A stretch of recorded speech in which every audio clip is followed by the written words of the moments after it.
many, the holiday season triggers a mix of feelings. We're excited for it to arrive, yet often end up feeling a little overwhelmed once that it does.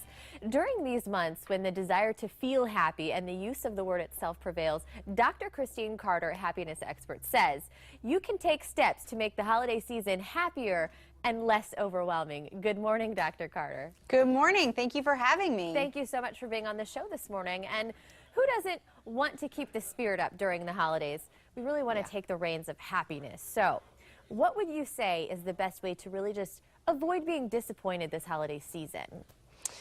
Well, often we have really high and maybe a little bit unrealistic expectations around the holiday season. And so when those expectations aren't met, we start to feel disappointed or frustrated or maybe even a little resentful. So using those feelings, those high expectations and the feelings that can sometimes come after them as a cue to reorient ourselves towards what we actually feel really grateful for in the holiday season or in the given moment. So if you find that you're not getting what you want or you've been disappointed, just use that as an opportunity to refocus your attention on something that you appreciate about that given situation. We have tons of research which shows that consciously cultivating gratitude like this is a way to make our holidays a whole lot happier. Well, and like you said, I don't think that lowering your expectations has to be looked at as a negative thing, right? You have something called the trifecta, the Giving Trifecta. I think... How do you make that happen using the trifecta?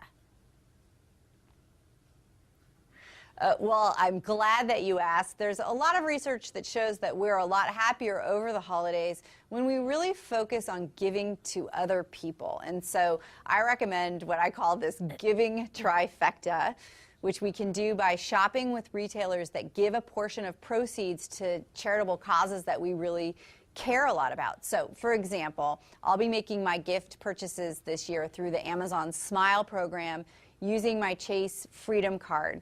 So here's how I get that triple whammy out of that. Of course, everybody gets their gift, or the individuals that I'm buying gifts for get one through this Amazon Smile program. And then Amazon Smile donates money to a charity that I really love, which is the Tipping Point. And that Chase Freedom Card, the third part of this, gives me 5% cash back, which then I turn around and donate to the Tipping Point as well. So that, for me, makes the gift-giving part of the holidays much more meaningful, much more fulfilling. Yeah, so true. Do you find it true, though, that a lot of people can be really hard on themselves, a little extra hard on themselves during this time of the year? Yeah, absolutely. I mean, it's part of that high expectations, but lowering your expectations about yourself and going a little easier on yourself can really make the holidays a little happier. So this can mean just simplifying. You know, my friends make fun of me because I am kind of arts and craftsy, and I like to really doll up packages and with hand gift wrapped and all that kind of stuff. Well, actually, this is too high an expectation for me. I have to simplify this. You know, since I'm getting my gifts through the Amazon Smile program, I'm also going to let Amazon do the wrapping for me, go to the post office for me. That simplification is going to make the holidays a lot happier for me, even though I do like wrapping gifts myself. Well, there are so many good programs out there, like you mentioned, especially around this time of year. A lot of great parties to attend. I'm curious how you're going to answer this next question, though. So is it okay to say no to a friend's party or invitation? And if so, how do you gracefully bow out? Because I think a lot of us struggle with that, and myself included. Yes. Yeah.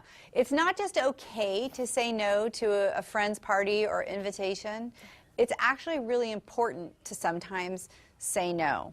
So when we say yes to everything that comes our way, most of us get too exhausted to actually enjoy ourselves over the holidays. And when we get exhausted, those feelings of stress and overwhelm really creep in and take over our holiday season.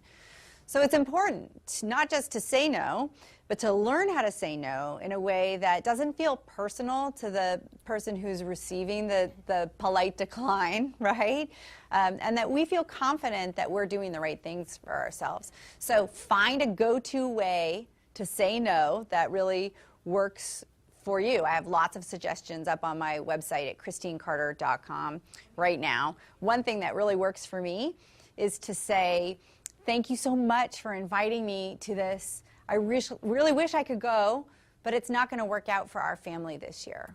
Right? It's kind of vague, but it's strangely effective.